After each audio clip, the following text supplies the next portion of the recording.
ভিক্ষুক রাস্তা দিয়া যায় আর জমিদারের পুত্রবধূও যায়। একজন সামনের থেকে আসতেছে, একজন সামনের দিকে যাইতেছে। দুইজনের ক্রসিং এর সময় ভিক্ষুকের গায়ের কাদা জমিদারের পুত্রবধূর গায়ে লেগে গেছে।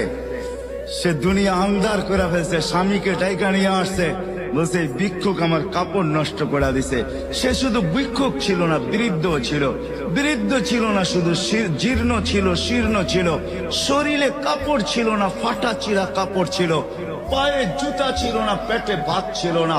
জমিদারের পুত্র সইতে পারে নাই, যৌবনী শক্তি সয় তো সয় কি কইরা।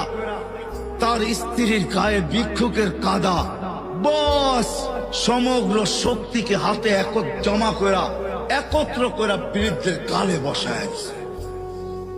বৃদ্ধ কিচ্ছু বলে নাই, শুধু উপরের দিকে তাকায় দুই তিনটা শব্দ উচ্চারণ করছেন।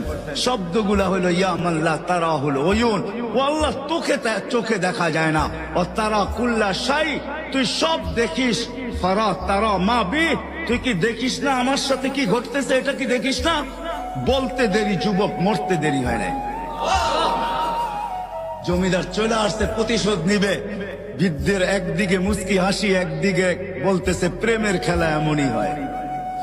জিজ্ঞাসা করছে কিসের প্রেমের খেলা রে?